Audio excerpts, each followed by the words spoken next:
Go on. Go lay down. Go on. Go lay down.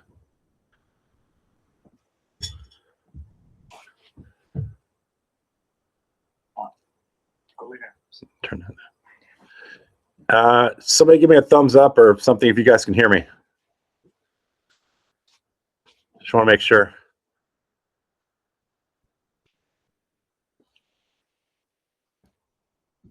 Hi, guys.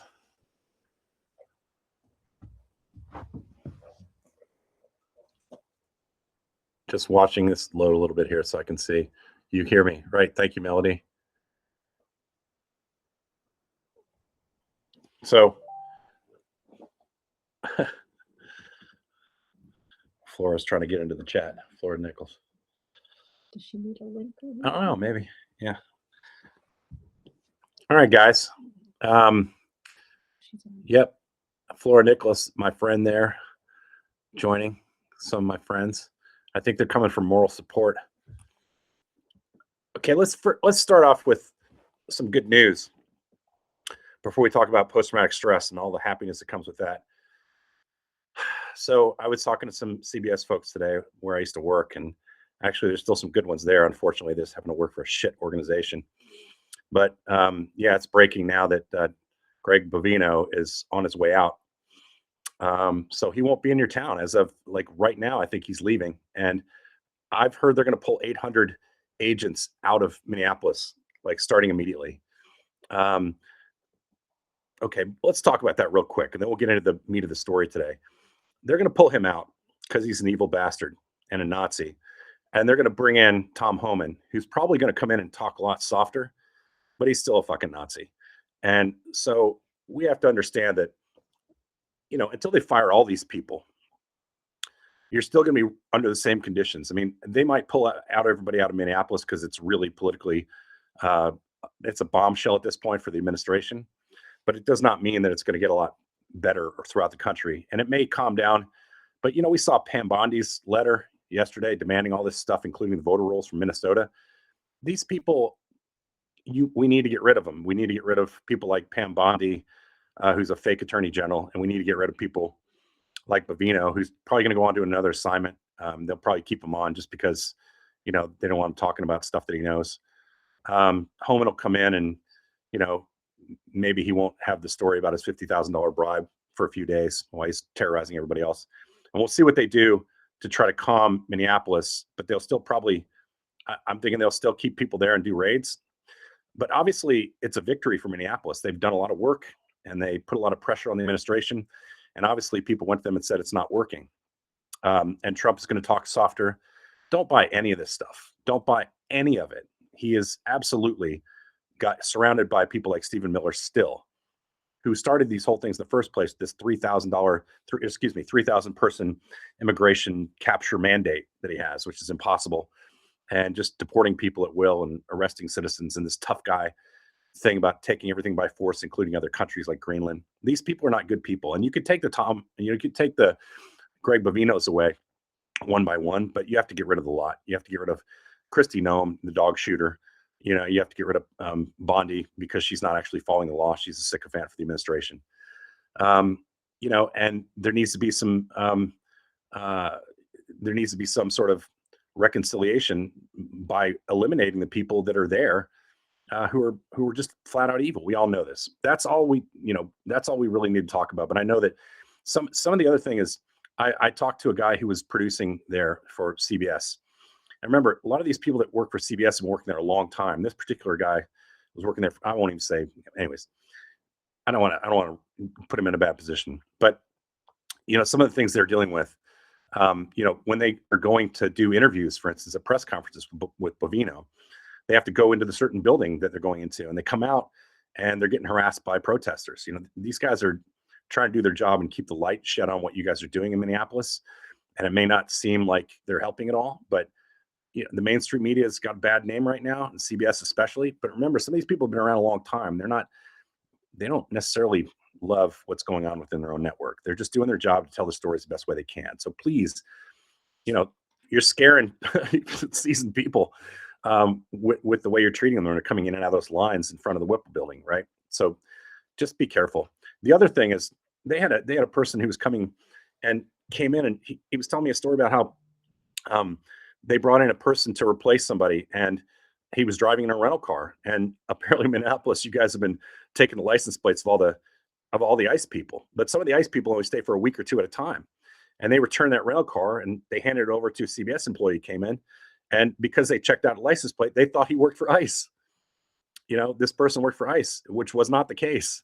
And no, they couldn't convince anybody that he didn't work for ICE. So just, know that your intelligence is really only as good as maybe 24 to 48 hours. That's the way intelligence works. And what you may think one day may not be true the next for whatever reason. So be careful how you use that information. You might be, going after the wrong people. And if you scare away the national media, you'll have no eyes on what you're doing. And that's not going to be good, right? So just take that into consideration. The other thing I would say before we start talking about post-traumatic stress is, when somebody gets shot and, killed, do us all a favor and post their picture on your profile and make sure the world doesn't forget about them, because there's going to be more. There's going to be, there's going to be more goods. There's going to be more, Preddies. There are going to be more people like that who deserve to be remembered properly when the administration's saying shitty things about them and calling domestic terrorists of them. And let the world know that you don't feel that way. Post a picture. That comes from somebody in Minnesota who asked me to do that yesterday, and I told him I'd tell my misfits to spread the word and get your friends to share it as well. Okay, now I'm just going to tell you a little bit about my background. I'm not, I'm not trained in therapy, or I'm not a psychologist, but I've been in a lot of war zones, and I'll tell you some stories. And then after I tell you some stories about what I've experienced, I'll tell you how it affected me. And I think a lot of people there will be understanding of it because you're probably experiencing some of it yourself. I mean, I think there's two trains of thought. There's the people who are on the ground who are going to experience it in a direct way, and there are people that are not on the ground who are going to experience it in a very indirect way. I'll give you an example. After 9/11, my first wife, I've been married twice. Holly's my second wife. Her name was Kyle Foster. She was a reporter too, and she worked for Bloomberg News. Mostly what she did is covered finance all the time. And then 9/11 happened, and she got put on the duty of recording all the deaths that were found, at 9/11 at the Twin Towers. And it was one of those things where she would have to go from the missing category to the next day maybe they found him. Maybe 2 weeks later they found another person. And it went from potentially maybe alive because they hadn't found them yet or located them slowly to this list that showed the dead. And it was like 3,000 people. And she wasn't in New York. She was in Princeton, New Jersey, where they were working, right? And she was on this list, and it was constantly updating as they were pulling more people from the rubble, more bodies from the rubble. And imagine a finance reporter, just sitting in front of a computer in Bloomberg's Princeton offices, and all she did all day was track these bodies. Now, she wasn't even there. She had very serious emotional issues that came with that. And so you could be a long way away and experience post-traumatic stress, or you can experience traumatic stress, we'll say, from those things. And you don't have to be there. So as it relates to a lot of people here on this, let's just talk about that a little bit. The first instance is, like, for me, it was a war journalist. I was always seeing everything front and center all the time. But some of you may be on the ground experiencing that stuff firsthand, and you'll have very clear, very understanding of how that affects you. And then the other folks are those people watching news programs every day. And you may experience similar things just from continuously watching that video. There's a reason that over the course of history, newspapers and television stations were very careful about showing you those very last moments of somebody dying. In this case, they're showing more of it, and they're not showing it for sensational reasons. They're showing it to you because the administration is lying about what you're seeing. And so they have an obligation for you to see those things yourself up front and in reality. And they're taking the role very seriously. And it takes a toll on you, especially when you see it over and over again. So my first recommendation is when you're watching a lot of news, watch something a couple times if you really feel you need to, and then don't watch that video again. You've already seen it. Instead, the simple thing you could do is after you've watched it, put it away and then go to some secondary source like a newspaper for an account of things and read about those things, because somehow your brain processes things a little bit better when you're reading it and you're not looking at the images over and over and over again. A great example of that would be like New York Times yesterday. New York Times had pictures sent to them from all sorts of people. And in the process of doing that, they put together a story with graphics and maps of what was happening at that event when he was shot. And, I saw it a couple times, didn't need to see it anymore. So I went to looking for my sort of traditional sources, and New York Times had a great story out about it. So I think that mix it up a little bit. Don't always look at the TV constantly. I mean, I spent my entire career, well, a good portion of my career, as a newspaper reporter, but then the rest of it as a television producer. I could tell you that one time I was in Iraq, and the story we were working on was about executions and how they were killing people that they captured in Iraq. And I had to watch, over the course of a couple days, videos that were provided to me by security services in Iraq to tell the story. We're working on it. We're deciding what people could see and what people didn't have to see and how we were going to tell the story. And I watched about 48 executions that were taped from insurgent groups. And I've been covering war for a long time at that point. But to watch people literally executed, in some cases having their heads chopped off with what seemed to be dull knives, and then flying from Iraq to Jordan, and then continuing with my work that night in a hotel in Jordan and watching stuff over and over and taking notes on it. It's a profound impact on you. It's very tough to shake those kinds of things. And I wasn't there for any of that stuff. I was just watching it. So please, be very careful about how you consume your information, because it will have a long-term effect on you. Now, I'll talk a little bit about when I first started covering war. Some of you guys heard a little bit about this, I think maybe in my introduction, my first podcast, but I'm going to go through it for those people who weren't there and tell you some additional stories that I had to deal with. First time I ever covered war was in Bosnia in 1993-94 timeframe. And when I was there, I didn't know anything about. So this is very similar to people in Minneapolis. They've never been in conflict zones. And really, essentially, what you're in is a conflict zone when people are coming and taking people off the streets and snatching them and shooting, even if it's non-lethal rounds at you. It's very daunting. People are coming up and spraying you with stuff. There's two places that I always tell people are really dangerous to work in. One is in a conflict zone.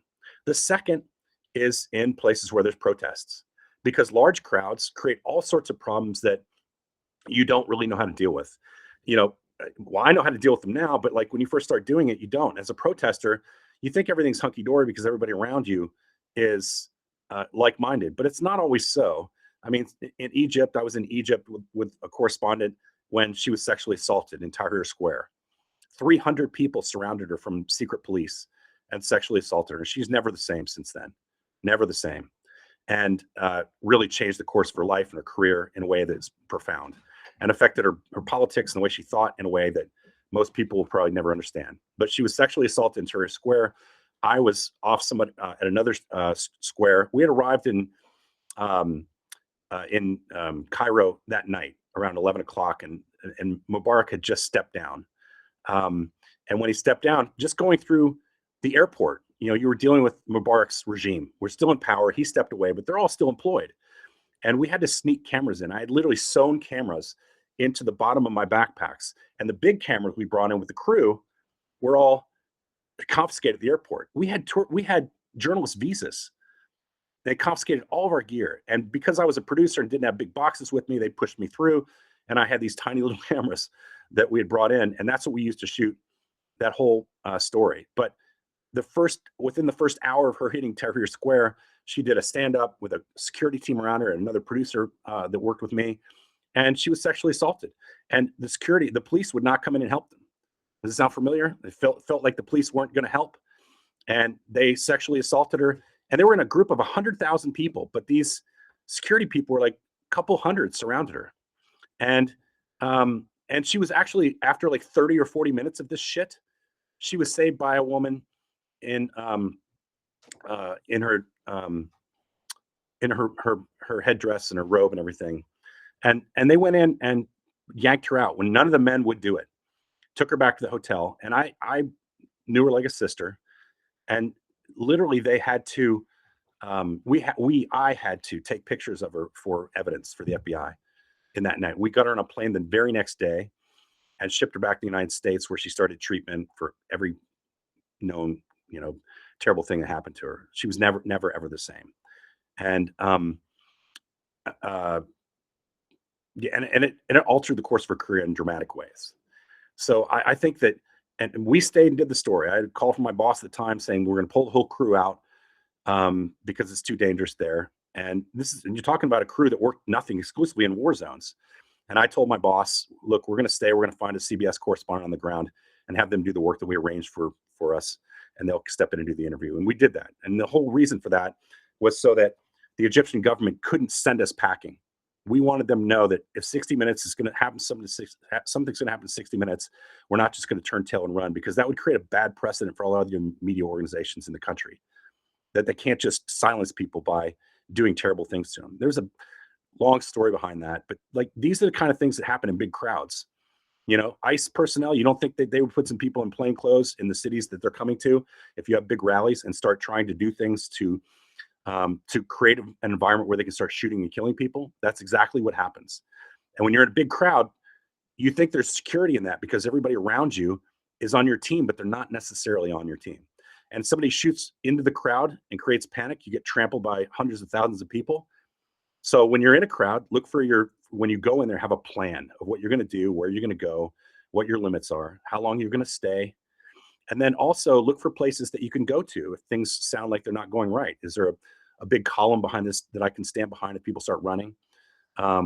So you have to look at those things as you're walking, as you're going down the street in a protest. Every 30 seconds, look for the next place you might hide behind should there be a stampede or somebody starts trampling. And that sounds really fucked up, but that's the kind of things you need to be thinking about at all times. Weapons, forget them. They're not helpful with 20 or 30 people. If I rolled up on a bunch of Taliban people and I was having a weapon, there's nothing I could have done with that weapon that would have stopped me from, except exposing me as what the administration is trying to say is you're a domestic terrorist. In countries where I worked, I would have been a spy. It doesn't help you at all. So when I was in Bosnia at 24 years old, there was no classes like there are now for journalists, called hostile environment classes. I've been through 20 of them. And the reason they do them is for insurance. They're not really doing them to protect their journalists. I mean, I'm sorry if this pisses off some network people, but at the time I started going my first hostile environment courses, I've been in the business like 15 to 20 years. And so you're really going through those classes so that something happens to you, they can say they trained you properly, and it's harder for your family to sue.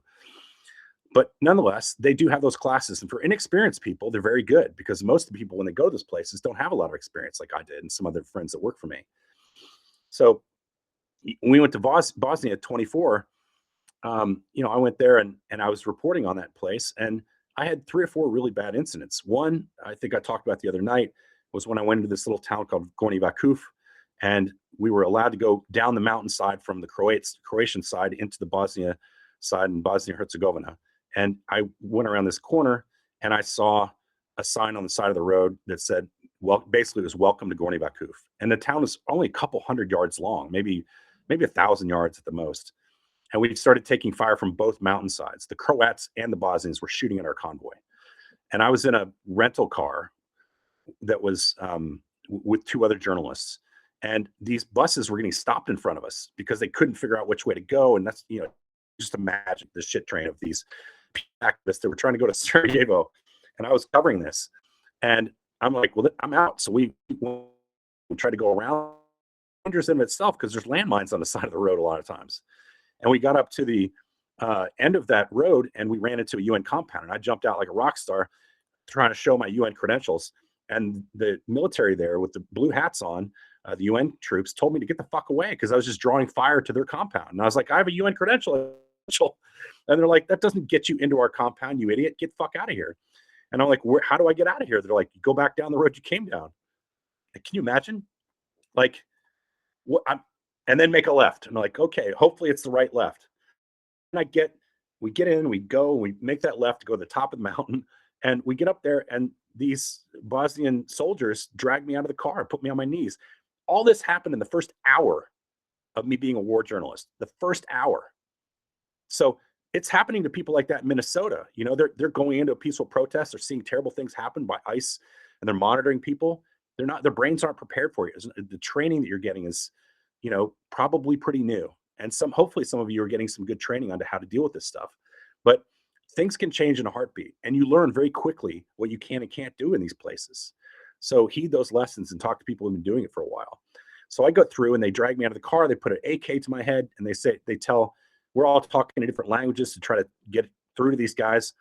And, you know, one of the guys with me spoke German. They didn't speak French, they didn't speak English. And one guy spoke German. And so he was talking to them. And the German guy that was talking to the guy in German said, well, you know, said something to him. And I said, what did he say? He said, they're going to shoot you because they don't believe we're telling the truth. They're going to start with you. But be calm. Be calm. Don't panic. I was like, oh, sure, don't panic. You know, and this is first hour of my life being in the war and actually crossing a front line, being in a war zone. So I get in there and I said, well, don't let them shoot me. Please don't let them shoot me. And he said, I got it, whatever. And it turns out the problem they had was that we had Croatian license plates on our rental car and we were inside Bosnia at that point. So they thought we were spies because everybody has these knee-jerk reactions, you know? And he just pulled the license plates off the car and stuffed it in the chest of this guy holding a gun in my chest. I mean, it was the craziest thing I've ever seen, but it worked. The guy started laughing, thought it was all a big fucking joke, and then asked for a drink. This Bosnian Muslim guy was asking for booze. So we pulled out some Bekarovka or something like that and Slivovitz or something. We drank some shots with them, and then he's like, photo. So we all fucking start taking photos with kids. And then they let us go. We let us go through.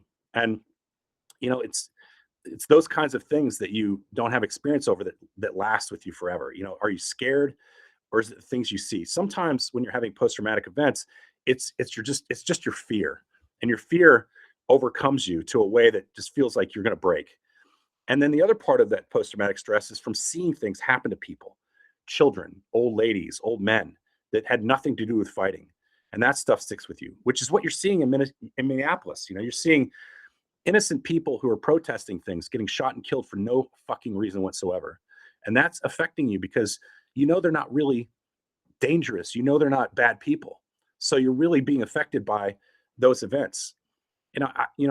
After that, I was staying at this place in Zenica called the Intercontinental Hotel. And I literally, after a couple of events like that, I had a nervous breakdown. Like I can't describe it as anything else. I was uncontrollably crying on the steps of this hotel. I'd been in the war zone for one day. And I'm thinking, I'm going to do this as a career. That first day, I was like, you know, I've got a dozen more checkpoints to get to Sarajevo, and they're all going to be like these assholes. And then they're going to turn into the Serbs. And the Serbs were not kind. They were mean-spirited to anybody because they were under attack by everybody. And, you know, I uncontrollably cried. And I remember telling myself after, like, people were just walking by me, like, patting me on the back, like, you know, it's okay, buddy. You're all right. You're crying. I was like, yeah, I'm fine. Just don't worry about it. But I couldn't stop from crying. And I literally just had to say to myself, okay, if I'm going to do this for a living, I have to, like, get over this fear. Because at that point it was just fear. And the only way to do that is just convince myself that this is what my chosen path in life, and I just had to fucking deal with it. And it's hard. It's a hard conversation to have with yourself because you're still fearful, you know. But if you really want to do something, you want to make a difference in something you're doing, you just have to make that decision in your mind. And the second thing, you know, I knew that, you know, the only way to get out of that place was either going back through the place I came from, which seemed insane to me, or going to Sarajevo, where you're going to get shot at going down Sniper Alley trying to get into the city. None of those seem like very good alternatives. And then, you know, that next day, I was heading into Sarajevo, and I got stopped at a Serb checkpoint. They dragged us out of the car, and they brought us into this little hut place, and they basically were talking in Serbo-Croatian, and they started. They found some pictures that in a camera bag of one of the journalists I was traveling with, who'd been taking pictures of the Croatian military, training, and that was bad. And nobody on my crew knew that this guy was, you know, carrying these pictures. And they found those, and they threatened to kill us all. And they made us basically stand at attention for something like 20 hours. And the last thing this commander said when he left the room in perfect English, after us not thinking he spoke English at all, was, if these guys move or sit down or talk, shoot them. This was day 2 or 3, right? Talk about being out of your league. So know your limitations. Don't be scared to go, this is a bridge too far today. I'm going to learn some more things. I'm going to find some intelligence about what's ahead of me, and I'm going to decide whether this is a good decision for me to make today. In this case, some French UN troops were going through the next day. We've been standing all day and night. And the next day, these French troops came into this room and saw us there. And they said, "Are you okay?" And we were like, "Not really. We're not okay." And these French troops would not fucking leave until these guys released us. This is at a time when they were using human shields to protect all the Serbs. And, this is a lot. This is a lot for a couple days in, And then you get into Sarajevo and they're shooting at you, going down sniper rally, shooting at your vehicle. This idea that the press were always safe, right? The first chance, I remember they were killing a lot of media in Sarajevo, in Bosnia at the time, tons. And I remember years later when I was working for 60 Minutes, I won something from the Overseas Press Club of America. It was the Kaplan Award for international reporting. And it's one of those things, you fly your mom in from Canada, you know what I mean? You're sitting in there in a table, there's a couple hundred people in the room, and you get this big award for international war reporting. And, you do some reading on Mr. Kaplan. He was apparently in Bosnia when I was, maybe even a little bit before. And he was a TV producer, I think for ABC. And he was driving in a car that had the letters TV on the windshield. So they wouldn't, so he wouldn't get shot by people. They wouldn't confuse him with just a spy or a soldier or whatever. And he was driving down Sniper Alley and they shot him in the head between the letters T and V. So, association, doesn't save you, So I get into Sarajevo and I'm at the Holiday Inn in Sarajevo. And there were 2 sides of the hotel, one side that got shelled a lot and one side that didn't. And you could stay on the side that didn't it would just cost more money. And then if you want to stay on the side that got shelled every morning, that was your choice, but not many people want to stay over there. And I stayed in a room with a bunch of guys, other journalists, and I just paid to sleep on their floor. And I remember the next morning they started shelling the hotel and I was terrified. This is what, day 4? And they're shelling the hotel and there's all these really seasoned journalists in there. And I was young, 24-year-old upstart for covering my first conflict. And I jumped right I didn't have a bed. I jumped off the floor and the shelling started, looking for cover. And I remember this guy sleeping on one of the beds told me to fucking lay down and shut the fuck up. Everybody's trying to sleep. So you're reaching a different stage of journalism at that point because those guys have become so accustomed to what war was that they'd been desensitized to it.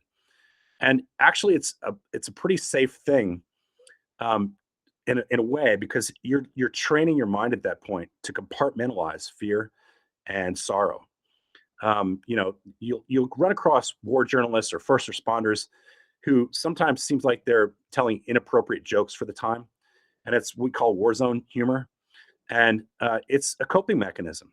You'll find yourself, the longer you experience this stuff, the more you'll start coping by telling stupid, silly jokes about death and destruction, and everybody around you who doesn't understand that will think you're crass or that but it's a self-preservation technique. You're doing your best to try to cope with the kind of things you're seeing. I'm just going to take a look at my notes real quick.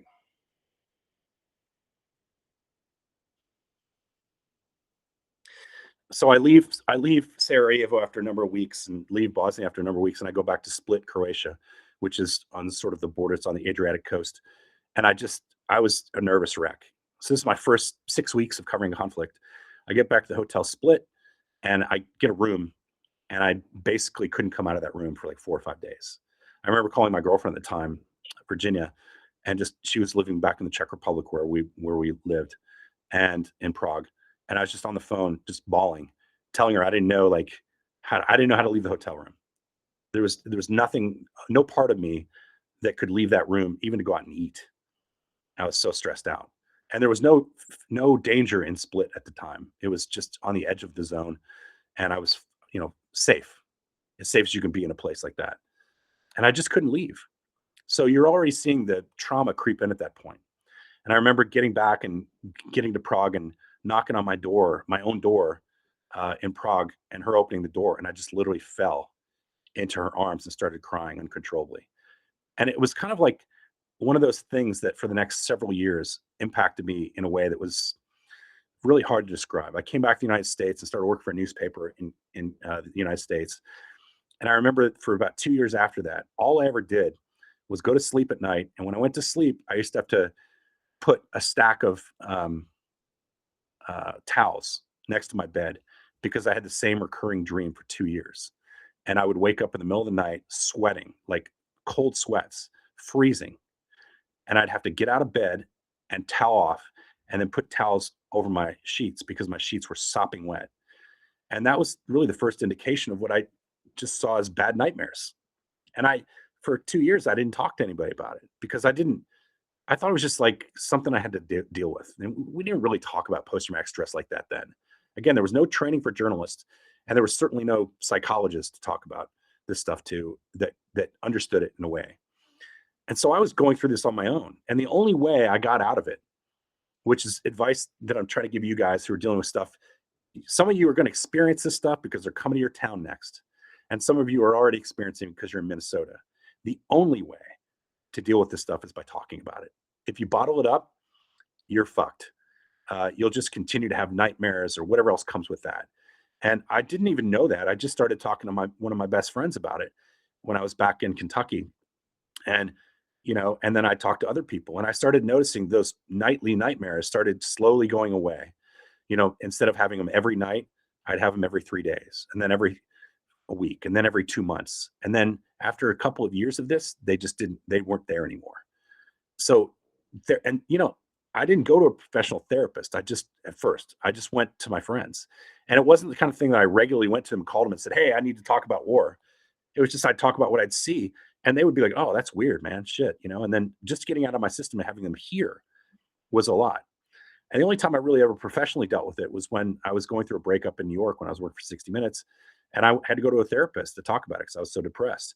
And it all came out in this therapy session. And again, everything else in my life seemed to be revolving around this trauma and this event that I saw. The worst I ever saw in war was not necessarily Bosnia, but it was the first time in Bosnia that I ever understood that I didn't understand what I was seeing.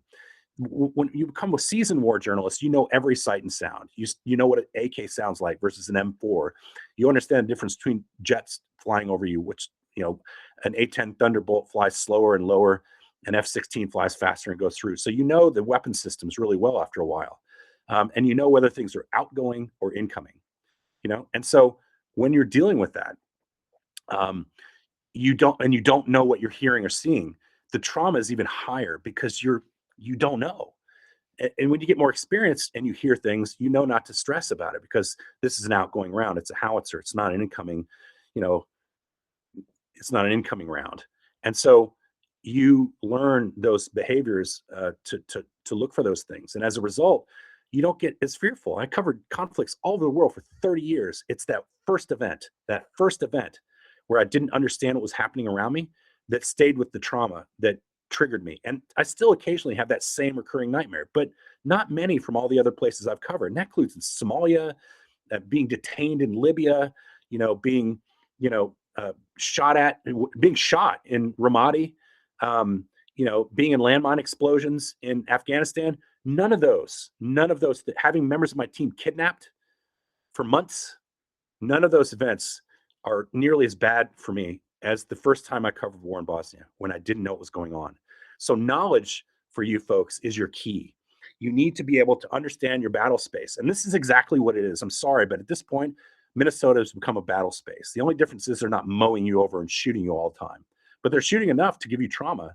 And they're tear gassing you and spraying you in the face with mace enough to give you trauma. And you're watching them rip people out of the cars and beat the holy fucking shit out of them. And that's enough to give you trauma.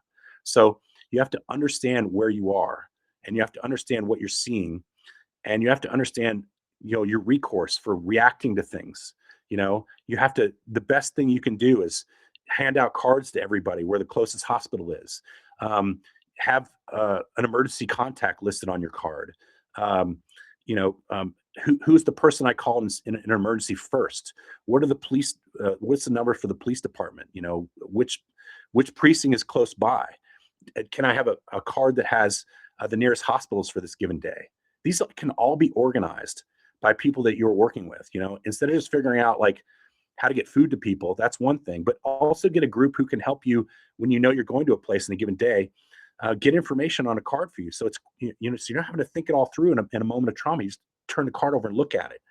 And I have hundreds of those cards still from different places where I've worked. So think about organizing that way. Also, if you don't, start planning and getting these, but organize trauma groups for people who need to talk to people. Make it happen in church groups and high school gymnasiums where you can put 20 or 30 people in the room who are suffering from this stuff. And each person, almost like an Alcoholics Anonymous club, should have one or two people they can call if they're feeling really down, and have it at your ready in your phone, because those kinds of things will help you through traumatic times.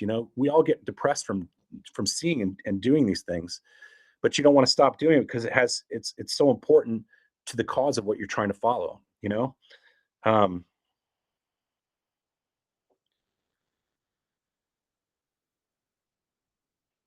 Little things you can do for yourself when you're feeling stressed out. Get your sleep. If you're used to going to bed at 10 or 11 every night, go to bed at 10 or 11. If you find yourself up till 1 or 2 in the morning, that's a sign that you need to worry because your brain's working overdrive. Put the phone down a couple hours before you go to sleep and go to bed. And even if you lay there for a couple hours, just go to bed. Leave the phone. Hydrate before you go to sleep. Take water and food with you wherever you're going in your little backpack, even if it's 2 or 3 power bars. The general rule is drink every 15 minutes, couple gulps, eat every 40. Okay. You'll keep your energy levels up even when you're tired. When you're in Minnesota and you're freezing your ass off, that energy will help you. Staying hydrated in a cold, you won't know when you're being dehydrated because it's all inside of your clothes. So drinking regularly all that time will help you keep sharp. And it's important for decision making. When I was in, my friend, some of you know my friend Brent Renault was killed in Ukraine. And we were actually getting ready to go do a film in Ukraine. We were planning on it. We were getting ready to get some money and be hired by a news organization to go do a film. And he was killed 3 days before our meeting. And we made a film about him. His brother directed it and got a bunch of people together to work. And we created this great film that largely a lot of the footage is from his time with his brother overseas and our time with his brother overseas. He was with me in places like Libya, where when ISIS was trying to take control of Libya, the scariest place I ever worked was Libya and Somalia. And those places are fucking off the hook crazy. They make Afghanistan and Iraq look like a total cakewalk, to the point where a 30-year war journalist would not want to go back to those places unless you were paying me a fucking fortune. And Brent, we were in Mosul. We had all sorts of things happen to us there. We had drones dropping grenades on our compound, dropping mortar rounds on our compound from above. You'd walk out of the house, we were in a school. You'd walk out of school in the morning and they'd fly over and fucking drop shit on you. One time literally Brent was covering a person being taken who was injured into the back of an ambulance. And as they walked to the ambulance, they dropped a mortar on him and it blew him into a wall. Like this is the kind of stuff that you're dealing with on a daily basis in a place like that. People trying to overrun your position. We were in West Mosul and ISIS tried to overrun our Iraqi position. There were no Americans with us. And literally somebody walked in the room and handed an AK to our translator, who's a female, and said, if they come through that door, it's not us, shoot them. So these are, you're contemplating that. And they stick you in a room and say, if somebody's coming through this door, it's not us, it's ISIS, shoot them. Right? So these things play through your mind after the fact, much of which, you have to deal with. Just respect the process of making smart decisions. We were in East Mosul, and Brent and I were with our security guy, who was a former SAS soldier, 63-year-old guy. He looked like he was 33. It was Dane was this incredible former SAS guy, and I wouldn't have wanted to be with anybody else in that place. And we were coming up on these Iraqi fighters who were fighting ISIS on this front line. And it was hard to get to the Iraqi front line because it was you had to go down an open road, and they could fire over the Iraqi front line with snipers and shoot you as you were coming down the road. And the other alternative was to go through buildings where they had knocked holes in the walls at the back of the building. And if you walked through, maybe there was a pressure plate on the other side of that wall, and it was the only place to cross. It was a choke point. So they get you to a choke point, you walk through and step on a pressure plate and blow everybody up. So there's not good choices there. Go down and get shot at by a sniper, or go through a hole in a wall and hopefully you don't get killed stepping on the wrong thing or hitting a tripwire.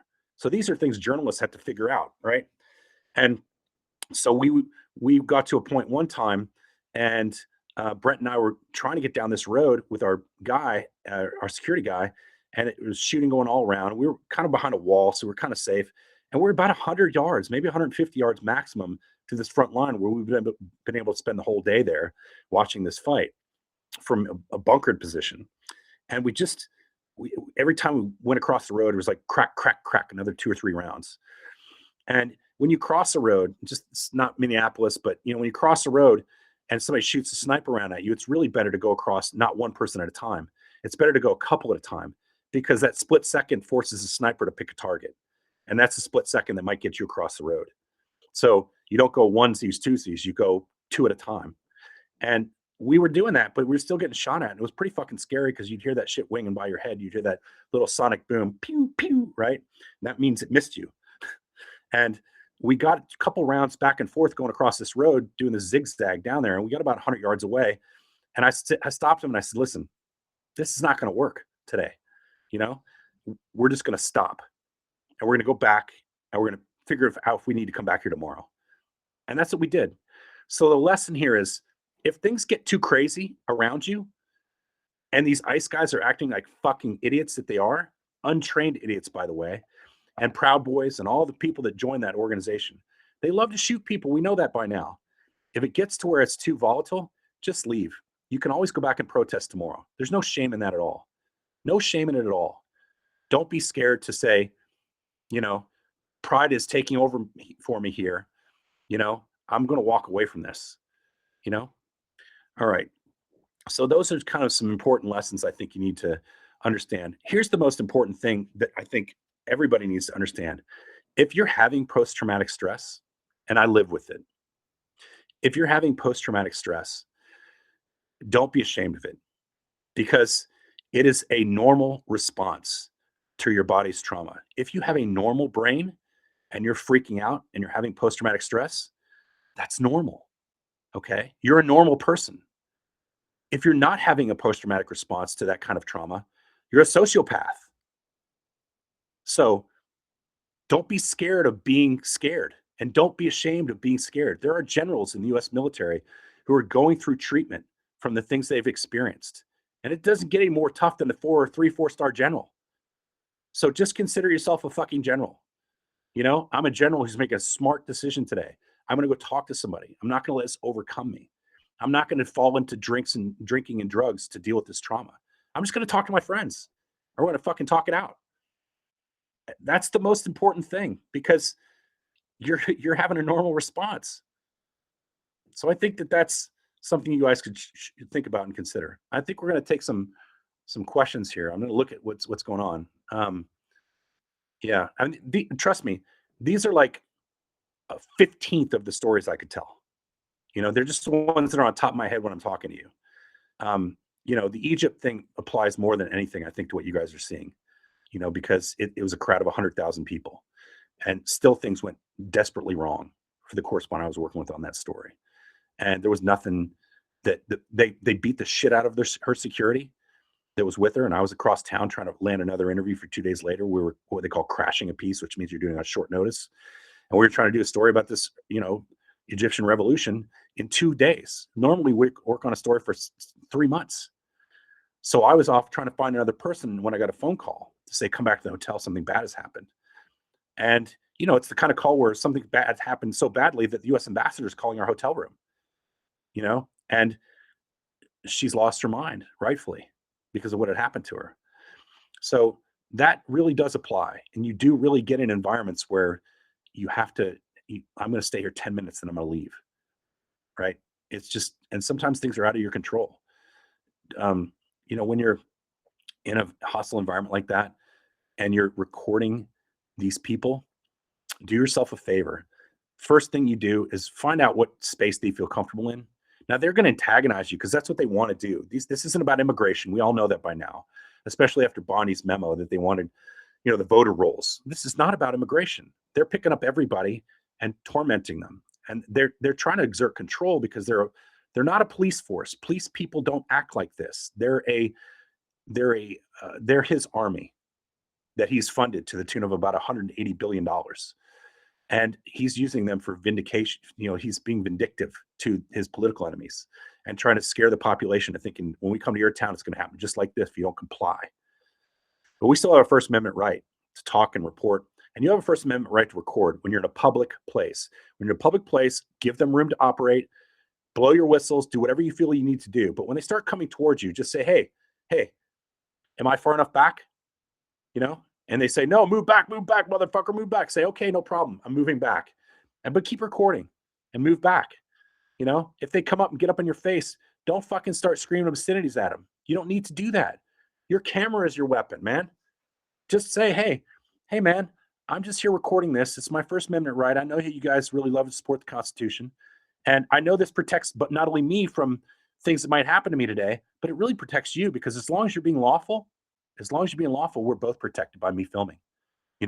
This is not a bad thing, right? You're an American. You want to make sure that you're not unjustly charged with a crime. So don't do any crimes. And when I'm filming it, you'll be vindicated.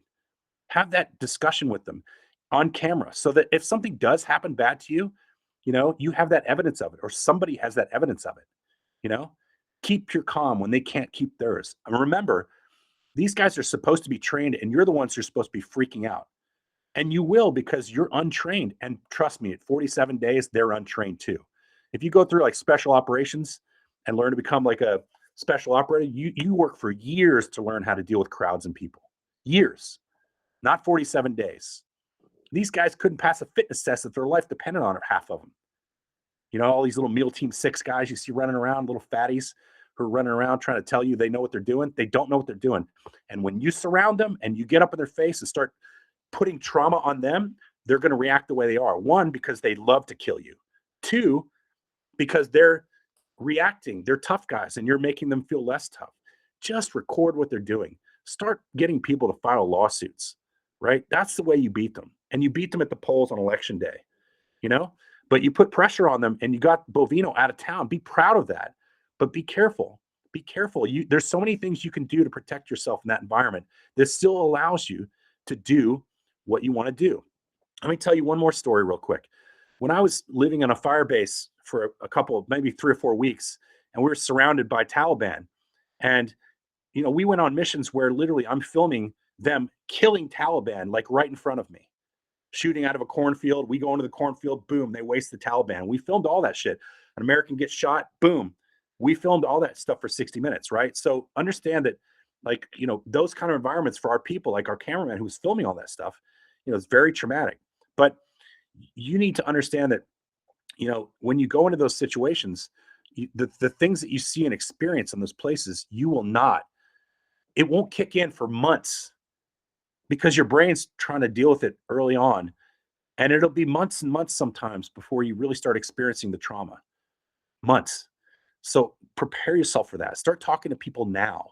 Recognize the symptoms now, And then, the other story about that same fire base we were on is these guys will go on missions for 10, 12, 13 hours up and down the mountains on foot most of the time, exhausting missions, and then we get back to their tents, and you walk in their tents and talk to them. And you know what they were doing? They were playing Mortal Kombat. Okay. Let that sink in. These guys, I just see the comment by Miley Williams right here. Know that these guys, a lot of them joined because they want to serve their country. And listen, I've got a lot of friends in the U.S. military, lots of them, in every branch you can imagine. And some of them are my best friends. And some of them are even public affairs people, who, I had to fight to get information from all the time. I get along with a lot of people. And, I to be honest with you, the majority of people who work for the U.S. military, they're kind-hearted, loving people that really care about their country, patriots, hardworking, well-trained people. But there's also those people who are in there who are playing Mortal Kombat after 13 hours of killing people. This is what they wanted to go and do this work, okay? And they're nothing like the people you're seeing in ICE. Nothing. The people you're seeing in ICE are the worst of the worst. And I don't care what Bavino said on that fucking interview the other day, like, oh, the media is making us all look worse. You're part of the problem. You know what he said? He said, the media and the local officials and the state officials and the agitators and instigators and blah, blah, blah. You ever notice that everybody seems to be his problem? It's not one group. It's every fucking group wherever he goes. They're always the problem. They're always the problem. It's never like one individual. It's everybody. And that means he's the problem. And the people who come in and replace him, they all think the same way. Listen to their press conferences. You know, Christie, shoot my dog Noam, domestic terrorist. Stephen Miller, domestic terrorists. Homan, domestic terrorist. Trump, domestic terrorist. Caroline Leavitt, domestic terrorist. You're all fucking domestic terrorists. Even 100,000 people in the streets of Minneapolis, apparently you're all domestic terrorists. Remember that, because the people they're sending in there dressed like Delta Force, they're not as well trained as Delta Force. So they're going to make a lot more mistakes, and a lot more people are going to get killed. A lot more people are going to get killed and injured.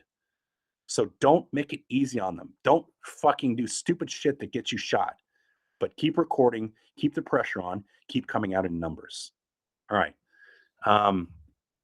Let's see. We're going to go back over some questions. You guys have spent a lot of time. This was the first one. Right? Have you written a book yet? No. And I'll tell you why. I have a lot of friends who've written books. And it seems to me, whenever I go to write a book, it's going to make me feel like I'm writing the same book that all my friends wrote. And I know that that's not necessarily true, but someday I will. I got a writer's cabin. I'll write a book. I write articles and all that kind of stuff throughout my career. I write scripts for television. I write, scripts for documentaries. So I'm a writer, but I haven't written a book yet because it's kind of like one of those things. Like, I don't want to be doing this. I did a story on this guy. You probably saw him on Netflix, Alex Honnold, who climbed this building the other day. And I did the first I did the first story for television that ever been done about him. And, on 60 Minutes. And, he wrote in a biography to me years later. Thank you for making me thanks for making me famous and for allowing me to become a professional climber full time. That was 7 years before Free Solo, the movie that won the Academy Award for a story on him. And people said to me then, why don't you just follow Alex around and do movies about him and write books about him? And I always said, because I don't want to be a one-trick pony where my whole career is based on the events of another person. And for the same reason I've written a book at this point. I don't want to write a book until I feel like I can say something different than what my friends have said about war. Because for every 10 war stories I have friends that have 10 more. It's a small circle of people who write about war. It's probably 100. And so I just haven't, this has become, in a sense, last month, my way of telling parts of my story. And the reason I like doing it a little bit is because, I think it's helpful to other people in some ways. Part of which I can tell these stories and get this out of my system, but I can also enlighten you. Maybe some of you feel I can enlighten you. Some of you probably think I'm a dipshit, whatever. I get it. But, I think that part of it is that you guys are thirsty for information about how the world operates and the globe that we live in. And I'm pretty knowledgeable about that. And you've been to 78 countries or some shit like that. And so I have an understanding of how the world works a little bit, not because I'm smart or I went to MIT or Harvard and shit like that, but because I've been to these places. And anytime you go to a place, you learn. It's like you read a book or you go or you do both. And I've done a lot of reading in my life. And, that's what I think I can bring to the table for you guys. All right, let's read another question. Please say again the things to add on a card ahead of time. Hospitals with phone numbers, an emergency contact for yourself. And that emergency contact should be a loved one who can give people permission to treat you. You should have a living, all the living stuff, donation cards. If you're wearing a piece of equipment, it might be nice to piece of tape on there with your blood type, right? Find out where your blood type is. If you ever see pictures of me and I'm wearing a flak vest, you'll see A positive there. That's not my grades in college. They were usually like D minus. A blood type here and your name, right? So somebody hits you or you get hit in the face or something happens, they can't recognize you in the moment, right? While you're going through surgery, it'd be nice to know what your blood type is, who you are, and who they can contact. Your emergency card has your emergency contact number for your next of kin notification. I was in a landmine explosion that blew my vehicle up in 2003 or 2004. And my wife at the time heard about it on Fox News before anybody had a chance to contact her. You don't want that happening. You don't want somebody like Geraldo Rivera, who was with us at the time working for Fox, to be going live on a satellite saying, and a journalist from 60 Minutes was, injured in this, and then not be able to tell them that I'm still alive, right? So next of kin. Have a battle buddy. I know it sounds very militant, but if you're walking with somebody as opposed to by yourself, it's helpful, because if something happens, you got somebody to help you. What other emergency contact information? Nearest hospital, the nearest hospital, the nearest local police precinct where you can go for help. Those kinds of things are helpful. Yeah, obviously now you can call 911. If some foreign country I'm in, you can't do that because they don't have it necessarily. So you want to know where the nearest hospital is. You maybe a phrase or two. Yeah, sorry, you're not having to deal with. Sorry, my brain is going to a foreign country. I was going to say a phrase or two that you can say, where's the nearest hospital? But you're in Minneapolis. You should be able to understand their accents, even if you're from lower Alabama. All right. How are you doing today when you saw what happened to you at Minneapolis? I'm doing fine. Yeah, I mean, my triggers are scary movies. I can't watch scary movies at all because there's people getting stabbed in scary movies and shot in scary movies and things like that. I can't watch them. And war movies. And I make war movies. I have a hard time watching war movies. If you watch the movie about my friend Brent Renault and his brother directed it, you'll see Craig going to Ukraine to pick his brother's body up. And he's filming the whole time. And some of you guys might wonder how the fuck he can do that. And it's easy. When you're a war journalist, you have this compartment in your brain that allows you to look through the camera lens and not see what's in front of you, because you're not looking at your brother. You're looking at your brother. And it is something between you and your brother when he's filming him that allows him to process that in a different way. He tells his brain he's working. And when he is making the film and editing and writing, or writing scripts and things like that, he's telling himself, I'm working. So his trauma comes later or at different times, right? So when I watch Minneapolis and I see things happening, I dissect the scene. Like, what am I seeing here in this scene? Oh, I see the guy leaving with his gun. So now I know he's unarmed.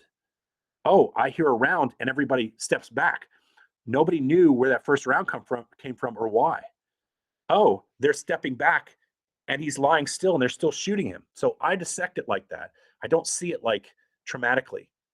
And I think, when my big trauma comes from Bosnia, when I didn't know what I was seeing or hearing, And so that's why the first times you do this stuff, you need to be really careful and talk it through with people. The military does something called an after action review, which means every time we go on a mission and we come back from that mission, we talk about what the rights and wrongs, things we did right and wrong. If you're going with a group, maybe it's a church group or a local organized group or something, there's 40 or 50 of you or 20 of you, go back to where you guys met in the parking lot or whatever, and have 10 minutes and talk about, hey, I saw this happen with us today. Let's not do that tomorrow, right? Or this was really great. We were blowing the whistle, but it was setting these guys off because we're doing it 1 foot in front of their face. Our goal with the whistle is for people to hear and come and put pressure. I can stand 30 feet away and blow the whistle and still have people come and know that they're in town and they're in that area. But you're antagonizing when you're 1 foot away, and that's going to cause them to snap because they don't have discipline. I'll give you a hockey analogy. The great hockey players, when they get fucking run over in the middle of the game, they don't jump up and start fighting. They look at the scoreboard. Are they up by 2 goals? Are they up by 5 goals? Is it a tie game? They don't lose their discipline. So when you're in the battlefield, the battle space, or you're walking down the streets of Minneapolis or Philly or somewhere in Massachusetts like Boston, it's coming. It's coming. Tom Homan's not going to stop the train. When that happens, do an after action review and ask yourself, was I doing the right thing? Was I in the right place at the right time? And that'll help you for the next day, right? And you've also had a little conversation with people in that parking lot when you're leaving that helps you process the trauma that you've all seen. Have a good cry if it makes you feel better. Have a good cry. Fill up on liquids. Go home, turn the TV off, or maybe watch something on Netflix and chill out a little bit. Go back the next day. Don't go back and play video games where they're killing each other.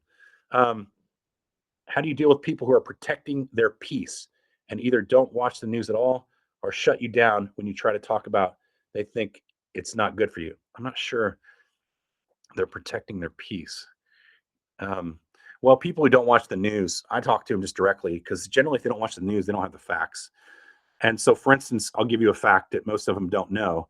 They'll say, like, uh, well, they're getting rid of all these immigrants, and that's what we asked them to do when we elected them. Well, just go in the Google. I always say the Google. Go in the Google and see how many Obama deported. See how many Biden deported. The numbers are massive.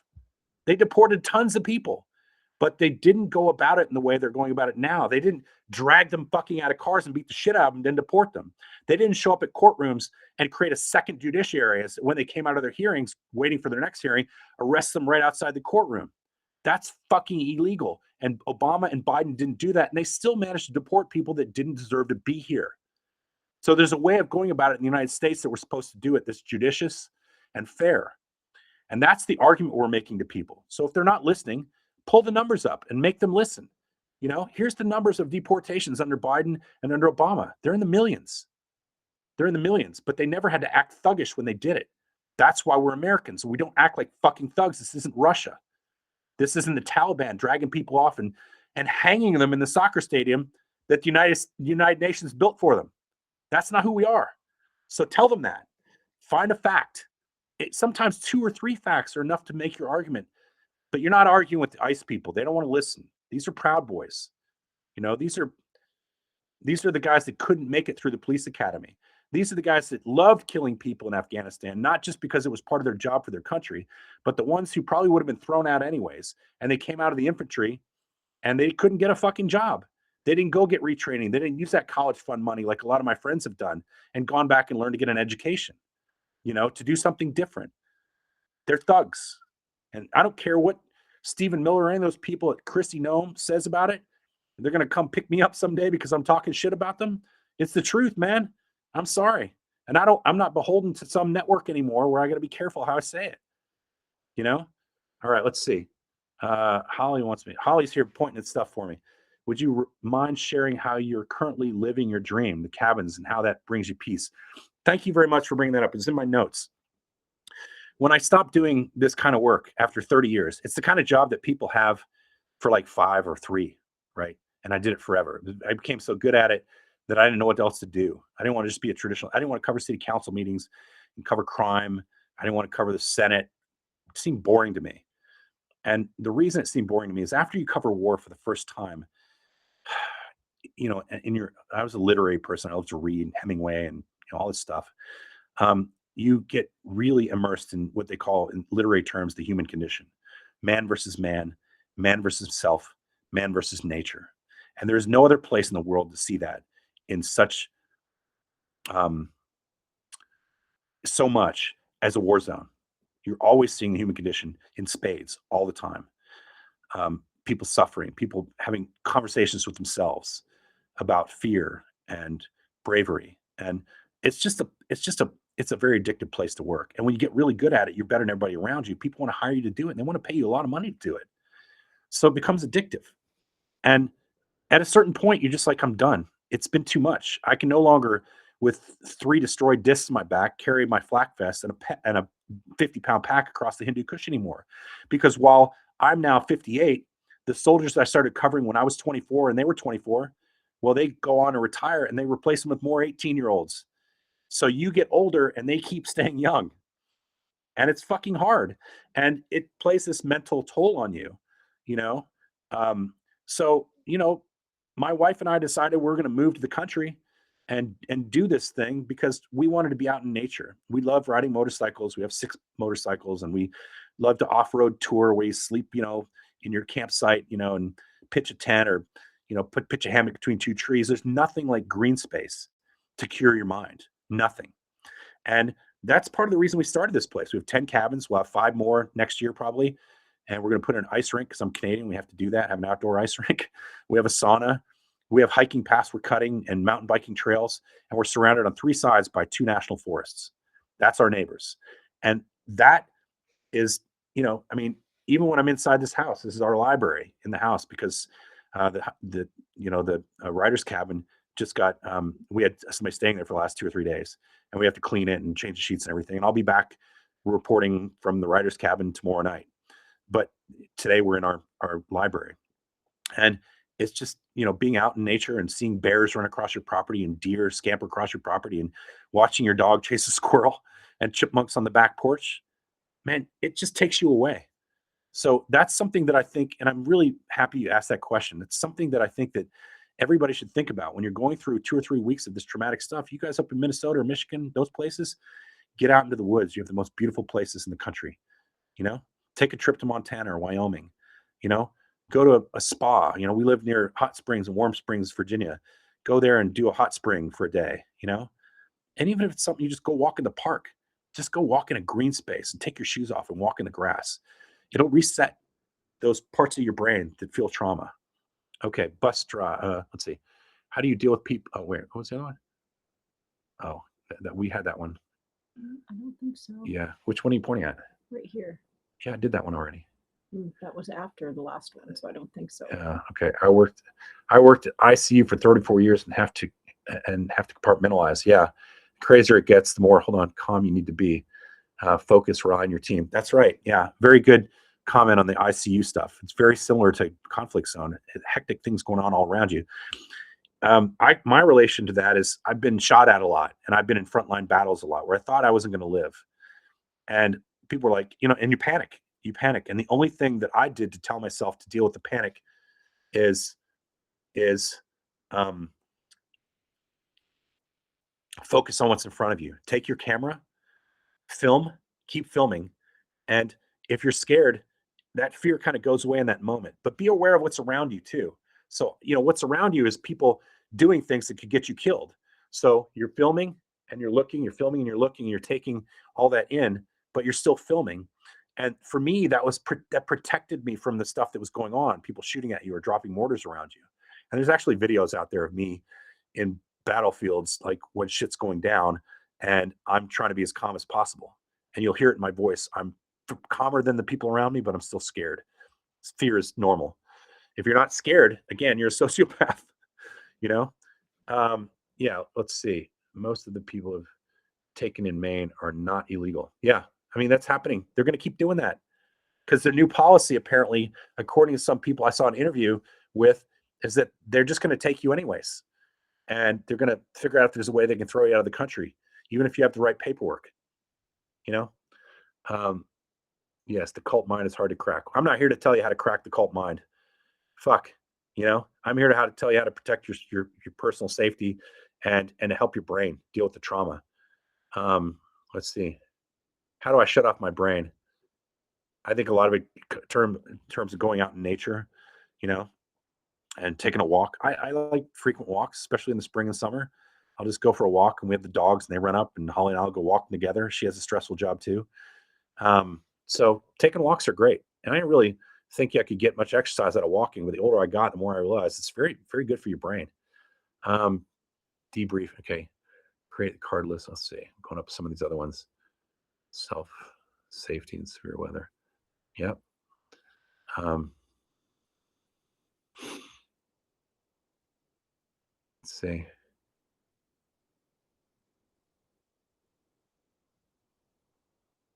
I mean, Bika, I think it's Bika or Becca. What about close friends who are not overly concerned about what's happening or complacent? Everybody's on their own journey, you know? Some people just don't care. And some people don't understand the urgency of it. Just find your tribe, you know? That's why I started the Misfits Club. People are like, oh, don't call me a misfit. I'm like, then don't join the tribe, you know? I want like-minded people who can kind of focus on what's in front of them and focus what's important, and they want to learn about the world. But I also want to be a little bit, you know, irreverent about it because that's who we are, right? We're people who are like, you're not going to fuck with us. People say, oh, aren't you scared about your safety? From who? Man, I've been in cars with the fucking Taliban. I've been stuffed in a trunk, taken to a safe house to talk to insurgents. I'm not fucking scared of Greg Bovino.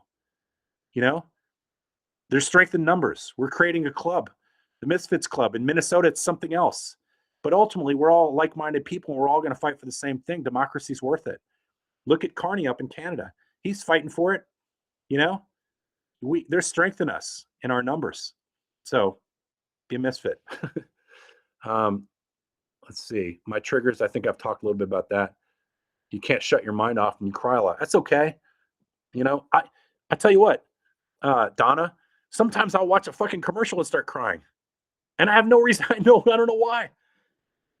I'm like, it's really fucking that dogs. I'm sad you didn't get the dog food that I thought you were supposed to get, like crazy shit.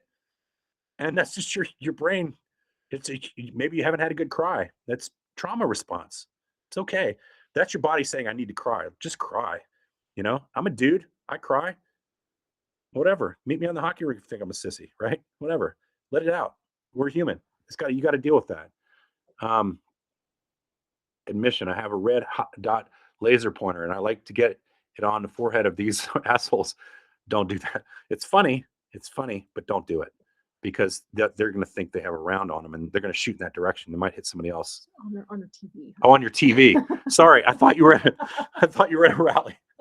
Yeah, don't do that. You're going to get your friends killed. Yeah, Trump. We're going to do some stuff on narcissists like Donald Trump, but I'm going to bring some professionals on to talk about it, because I have one in my family and I think I know quite a bit about it, but I didn't study it for 4 years. So I don't think I'm the right person to talk about it, but I will get somebody on to talk about it, because I think I'm dead on when I say he's a narcissist. And I think we're all starting to recognize that, this thing where he got rid of Bovino and moved him somewhere else. That's just political pressure. He wants to stay in the fight and doesn't want to get thrown out of office. He doesn't want to be in jail. So he's made a calculated decision. Doesn't make him less of a narcissist. He's going to come back even stronger. He hasn't replaced these idiots who work underneath him. There's a reason he hires idiots. I mean, they're all about the Second Amendment until somebody has a gun on them who's lawfully holding it. I mean, where is the NRA when we need them, right? Talking about everybody has a right to have a gun in the state where they're licensed to do that. I'll tell you another thing. My wife and I both have concealed carry permits. Okay? I went to a concealed carry class. I don't carry a gun on me, but I have one in my house because we live out in the middle of nowhere. And if somebody were to come to this house, I want to be able to protect myself, and my wife wants to be able to protect herself. And so we have concealed carry permit. We can carry one. And if I'm on my motorcycle taking a cross-country trip, I can carry one if I need to, because people like to steal your dump you off the bike and steal your bike and whatever. So I'm authorized to carry one. And I'll tell you the most interesting thing about that. I don't hunt anymore. I hunted when I was a kid, and I killed a deer after hunting for 2 or 3 years for small game. And from the moment I killed that deer, I put my hunting rifle away, and I've never hunted since, because I felt like I'd done something horrible. Now, I appreciate hunters. I know they're in it for the right reasons. I just couldn't do it anymore. And it's the same reason I couldn't join the military. I can report on war and see war and tell people about war, but I cannot shoot somebody. But if I had to, because somebody was trying to harm me or my family or my friends, I wouldn't think for a second. I'd fucking put a bullet in their head. Okay. But, the thing about that is, when I went to this concealed carry class, about 80% of the people in there were liberals. They were liberals. And the reason is because they started feeling like they were getting outnumbered. There was a Muslim lady in there, and they asked her why she's getting a gun. She had her, hijab on and everything. And she said, about 2 weeks ago, a man pulled up next to me, a Trump supporter with his bumper sticker, and started screaming at me and saying he was going to kill me. And he pointed a weapon at me, and then he drove off. And she said, I'd never wanted to have that feeling again, that I couldn't protect myself. This little thin 115-pound lady. And so there's a lot more people going to these classes. They don't really understand that there's a lot more people preparing to defend themselves in a time of crisis than they think. I just don't think it's smart to take it to rally, because you're never going to overpower 15 guards, and they're going to shoot you and use it as an excuse like they have. It's just it wasn't, I don't think it was a smart move. I don't blame the guy. He has a right to it and all that stuff. I'm just telling you this going forward. I don't think you guys should be doing that, because you're going to give them an excuse to kill you. And that's what they want. They want an excuse to shoot you so that you can shoot back at them, so that they can create martial law, so that they can then cancel elections. Take away their excuses so that you give people in Congress the right to subpoena them and the right to take Kristi Noem in front of the Senate and charge them with fucking crimes and impeach them. The ultimate goal is to get rid of them, but you're not going to shoot your way out of this. This isn't the Wild West. Let the idiots carry the guns for now. Okay. So that's just that might be controversial. I'm sorry if it is. And I'm sorry if it bothered you that I told you that I have a concealed carry permit, but I live 20 miles from the closest town. And there are people that come here and steal things all the time and try to steal tractors and motorcycles and come in your house and we don't leave our doors locked because we live in a place that's not that many people. Let's see. Yes, I've been to Ireland before. I've been to Ireland. It's a wonderful place. I'm a quarter Irish. That little red stuff on my beard, it's my mom's Irish heritage, and Scottish and English. And I'm told a part French as well, a quarter French. So I've got all the mean, nasty ones in me, which makes me an arrogant bastard. I'm about half as tough as my 5'7" father was. Yeah, I'm the Mortal Kombat. I'm reading those. When I was getting ready to deploy and we were learning hand to hand, I remember there was a poster up that said, "If you're scared, say you're scared." That's right. That's right. Because vocalizing it calms you, and you're admitting that, and you're basically telling yourself, your brain, to process it in a way that's, you can process the fear better when you're admitting to it, right? You'll be better off by doing that. Thank you for that comment.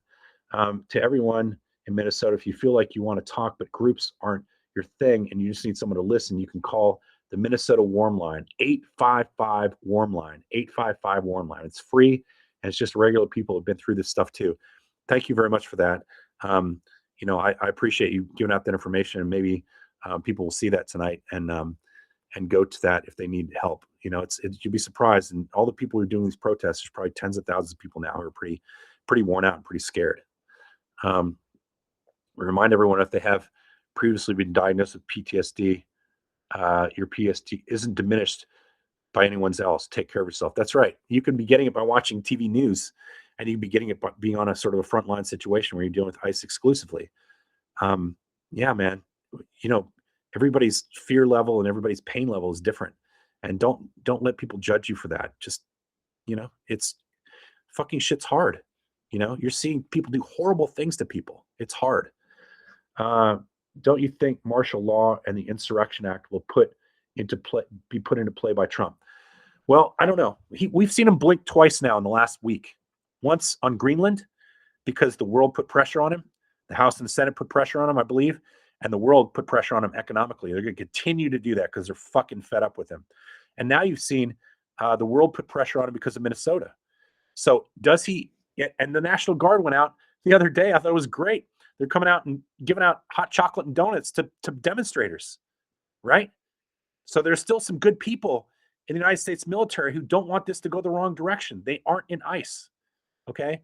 So please, when you come across soldiers that are doing their jobs, or they've been ordered to come out and do their jobs, try to respect them. If they're being respectful to you, try to respect them. They've been ordered to do something. And, it's hard for a 18, 20-year-old kid to say, Mark Kelly suggests, I don't follow an unlawful order. It's hard for them, and they should be saying that, but it's going to be a number of small individuals who do that compared to the rest. And if as long as they're being respectful to you, try to be respectful back, because that may happen. The Insurrection Act may put American troops on the ground defending certain things that are unlawful. It's going to be older guys you can work, you can talk to, the Mark Kellys of the world, those age groups, those are going to be the ones resigning over the shit, like the general of Southern Command, who did not want to do Venezuela and resigned in protest.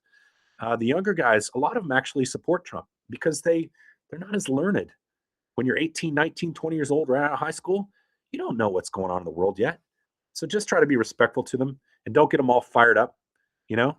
Take your argument to the right people, to lawyers, to judges. Protest, blow your whistles at a distance. Be smart. Let's see. What do I think will happen when Trump dies? I don't know, man. In the news business, it's really hard to try to predict things, just like elections. Don't try to think about that stuff. I don't try to think about it. I also don't like comments on my page about what we should do to Trump, like personally, like physically. I think that's really dangerous for all of us. You can have your own thoughts in your private mind, but don't insinuate we should be doing something to him except impeaching him, or getting rid of him. Putting him in prison? Sure. Yeah, he deserves to be in prison. Impeachment? Absolutely. Anything else? Be careful what you say on my page. Do you think this mayhem is dangerous for personal safety? Is that what you're posting? Oh, posting is when I'm posting. Yeah, sure. Whatever. I mean, we're all in this together, and if something happens to me, somebody else will step in my place. There's lots of people. They have to make them take all of us. You know, don't make me the only person or 100 other people the only people you follow. You know, use your voice too. And if something happens to me or somebody happens to somebody else, fight for them. You know, go in there and protest. Make sure people know where we are. You know, here's the thing I came to a conclusion with. I don't want this to sound fatalistic, but it's true. When I hit about 40, I'd been all over the world covering the most dangerous conflicts from the time I was 24. I'm 58 now. I reached a certain point when I hit about 40 that I said to myself, how long does a person have to live? We don't know. I felt like I'd been to dozens and dozens of countries. And instead of watching CNN every day, I got to watch the world turn in front of my eyes wherever I was. It was an extraordinary privilege paid for by other people. And I could spend money chasing the biggest stories in the world across any border in the world. What a privilege to have. And I realized at 40, I'd had a complete life.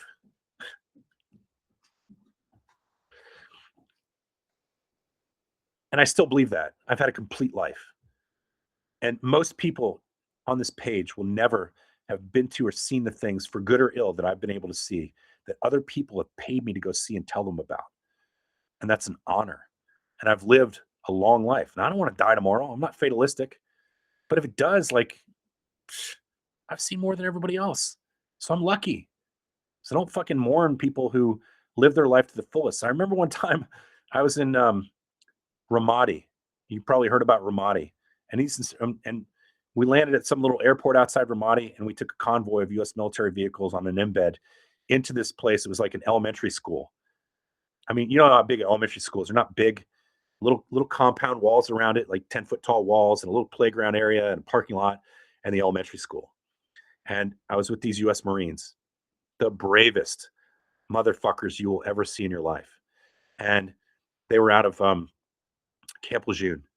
And this young captain who was probably 28 years old was there. And, you know, they put us on the top floor of this 3 or 4 story building. And the insurgents surrounded the building day and night. And you could drive down the road from the airport to this little elementary school, it's maybe 2 or 3 miles. And they would fucking set off roadside bombs all along that route. Everything outside of that elementary school for something like a mile was what they called a free fire zone. So what that means is, from the rooftop, if you saw some person inside the free fire zone, you were authorized to automatically shoot them, no matter who, if they were civilians or not, because the insurgents dressed like civilians. And if you were inside that free fire zone, nobody lived there anymore, you were probably planting roadside bombs. So if you had a little satchel and you're walking along like you're just a normal person, if that person got shot and you went out later, you'd find a roadside bomb in it. And so that's a fucking scary place to be. And the insurgents would stand at that, inside that free fire zone, you know, and they try to get a few hundred meters from you, and they try to pick you off on the roof of that building. And so that building was nothing but bunkers all the way around it. And they would mortar the rooftop. And remember, I was on the floor right below the rooftop. And we get mortared day and night for hours on end. And the Marines would switch out every 4 days because of combat fatigue. Every 4 days, Marines moving back to another place and another unit coming in. And I was there 13 days, and I was ready to go after 9. I was like, this is too much. I got to get the fuck out of here. Let's go. And my correspondent's like, just a couple more days. Right. And we stayed to the 13th day, and we had this incredible series of stories that we ran on the CBS Evening News. I didn't even work for the CBS Evening News. I worked for 60 Minutes. And my boss had just had a Ramadi piece the year before. And he's like, well, it sounds pretty good, but give it to Evening News because, you know, we've already had a Ramadi piece in the last year. So we did. We put this package of pieces together and gave it to the Evening News, which we didn't work for, and we won our first Emmy Award. And, you know, we watched people get shot frequently, you know, and it was crazy, the craziest thing. And I was shot, and we were scared that I was going to get pulled out. It was a superficial wound. They wrapped me up. I got shot in the arm. They wrapped me up, and then the next day we were out doing more missions. And, you know, shit, I forget the point of this. Anyways, it was just it was a crazy environment. When you're in those kind of environments, yeah, you don't even experience it till a long time after that. So I still have the image of Kent State student putting a flower in the barrel of a rifle. Yeah, they do that in Ukraine too. 4 years ago, old ladies walking up and putting a sunflower in the barrel of a Russian soldier who was walking through their town. And she said to him in Russian, he said, "What are you doing?" "I'm putting this flower in your gun or in your pocket, because when they shoot you and kill you, um, the the sunflowers from this will put a sunflower where you lied and died." That's Big. that's war zone humor for you. Let's see. What was it that you learned? Was it there? Sorry. What is there to be learned from Iran and other countries? Well, if you're talking about their totalitarian states, you know, I would say that you're leaning towards that here in the United States. We're talking about a man who wants to hold power, doesn't want to hold elections, is trying to get his hands on election rolls for a reason. He wants to try to get as close as he can to having what they consider a fair election. But generally they're not really trying to have fair elections. They aren't in Iran. And when they get control of a place like that, a small group of people, the Ayatollahs in this case, can rule a large group of people. We know that MAGA is about 33% of the voting populace, and then there's some more people who are Republicans who vote along with them because they don't like women or black people, right? Whatever. Some of my friends will take issue with that, but I think it's true. And that very small group of people can figure out ways to weasel their way in. And when they're in, they don't want to leave. And they'll try everything they can not to leave. That's what this is about. That's what this is about. It's not about fake elections or, immigrants voting that aren't allowed to vote. It's all horse shit. We all know that. It's about them controlling and holding on to power. Because if they know that they don't gerrymander districts in Texas and Indiana and places like that, they'll lose elections. North Carolina is a great example of that. They'll lose elections if they don't gerrymander. So, there's lessons to be learned from those places. Iran is a great example of that. And by the way, Iran will seize control and they'll hold on to it by force with the Revolutionary Guard. You're seeing the American version of the Revolutionary Guard in creation right now with ICE. No, I never talked to Bill Plant about his experiences in Vietnam, but I've talked to lots of people. We had 60 Minutes people who covered Vietnam and different kind of conflict. Journalists ran all over the place there. They weren't necessarily as much of the enemy as they are now, but they also didn't embed as much either. Yeah. Can you, a therapist who practices? Oh, sorry. Can you do an event discussing the media consolidation and demise of Voice of America? Yeah, sure. At a later date, I can definitely do that. I'll try to look at that. Silicon Valley CEOs need to pressure Trump. That's the only. Oh, sorry. That's the only reason he didn't send ICE to San Francisco. Yeah. I mean, I think all those folks, all the Zuckerbergs in the world, and are in his pocket. And you've got, the head of Apple. On the day that somebody shot and killed, he's at. If you believe the news about it, he's at an event for Melania Trump's film opening that was paid for by Jeff Bezos' Amazon, $40 million. I worked my whole life to try to get funding for films, and I spent half my time doing that. And Melania Trump walks in with her idea for a film, and Jeff Bezos greenlights it. It's amazing. Let's see, what time are we at now? Well, it's 9:29. And we're going to have another, maybe 2 or 3 more questions. It's because Trump and his band of sycophants will have to go back to the 30s and be prized the rest of the world. That's true. That's true. A short answer there. We need our misfit family. I agree. Thank you. I'll just make another plea with you guys. A couple things. One, please post photos of these people who have been killed by ICE. I think the list is like 8 or 10 or 12 now. And it's not just the 2 people who were killed in Minneapolis. Some of them were, Latina, some of them are Latino, and some of them were African American. And let's not forget those folks just because they're not white people. And the other thing I would say is, do your best to be a part of an organized group so you can organize.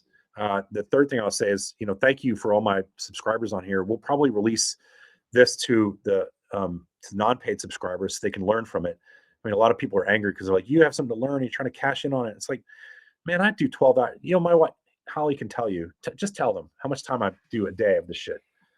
Go on. 14 to 16 hours minimum. You got to be in the middle so they can see you. No, we can both be on. Okay. Yeah. So it's a lot. So we really appreciate the support, and we'll just set aside the folks who have something to say about Yeah. the cost, you know, I mean, even with Holly doing like 4 or 5 hours a day of my administrative stuff just to keep up with all the platforms we're on, and we're still trying to figure out. And man, I still haven't figured out how to do a stitch on TikTok. You know what I mean? I'm an old school dude. We're still trying to figure this out. And I have people saying like, oh, they're mad at me because I can't let everybody on for free. Man, I'm supposed to be running a cabin business and putting people in 10 cabins a day, and I don't have time to do it right now. I'm just hoping that they rent. And we had 22 people here this weekend renting cabins, and I'm on these platforms still trying to make videos. I'm chopping wood and still trying to make videos. So, if you can spread the word to try to get as many people to subscribe, that's really helpful. I don't want to sound too much like a used car salesman, but 90% of the content we do is free. I don't know what else everybody wants me to do. I moved to the mountains to escape the news business and the film business. And it all started with one video that I was pissed off about Barry Weiss taking control of 60 Minutes and CBS News, because those are my friends. And I'm fucking fed up with her. She's a bitch. She doesn't know what she's doing. So I started doing this stuff again, and it became something where people wanted to hear what I had to say about other stuff, which I can do fairly easily. But and I watch this stuff enough, but I don't spend 10 hours a day watching the news. I don't really have to do that. I can go through my news channels and New York Times and listen to a little NPR, and I have enough information in my head from a few of those just to analyze what's going on and tell you what's going to happen next. I frankly am just stunned that you guys are concerned enough to pay attention to me. But again, I've told people it has nothing to do with me. It has to do with the fact that Americans really want to know somebody who can tell you the unbridled thoughts about things. And I can bring some facts to the table. You'll get that from your other news sources, but I can help you connect the dots. And hopefully that's something that's worth $8 a month, and I know, that it's a lot of money to some people nowadays. They can't even afford a newspaper subscription. But it's a lot of time I put in too. I hope you guys understand that. So somebody said we should get a teenager to do the TikTok. Yeah, I know. Tell them how many teenagers are in our county. Like when we first moved here, the county we live in had nine teenagers in the graduating class. It's crazy. And they're busy raising goats for 4-H. And they're busy raising goats for 4-H and stuff. And so it's a lot. Yeah, I work with somebody remotely. I have a lot of friends who want to help and stuff like that. But right now, we don't generate enough. I don't generate any revenue at all on my Facebook page, where I have close to 120,000 viewers. Zero revenue, because I don't talk about cats or chicken parmesan. I talk about politics, so it's against their community standards. Can you imagine? Let me ask you, see if you guys disagree with this. Like, the community standards say I can't say the GUN word, right? Or I can't say, I have to say pew pew, or like, how fucked up is that? People are being shot, by ICE agents with the pew pew, but I can't say the word. Fuck that. It's like, we're supposed to be able to communicate with clear language. That's what I do know, clear language. Communicate with clear language about the things that make us angry, right? And I can't say the word pew pew because it'll get me banned. But we can show videos of people being shot by them, right? And the president of the United States can go on and call us all domestic terrorists, but I can't say pew pew. We need to start pushing back against these social media companies that are restricting how we can communicate. That's bullshit. And I can't say the SA word, right? I have to say grapes. It's a terrible word because it's a terrible event when it happens. Fucking assholes, Mark Zuckerberg and Elon Musk. Instead of telling me what I can and can't say, they should be fact checking. They got rid of all their fact checkers for a reason. They don't want their MAGA people being fact checked. Assholes. Yeah, I'm surprised I can say shot too. I get messages now thinking I'm going to be restricted for what I'm saying. I guess when I say shot, I really mean basketball shot. A couple more questions. I'll probably. So can just an administrative point. So someone was asking how to contact Jeff directly. You can email from the writer's cabin at gmail.com and directly email. And then someone else was asking about the cabins. We do have a website. It's virginiabackcountry.com. So you can take a look at what we're doing there.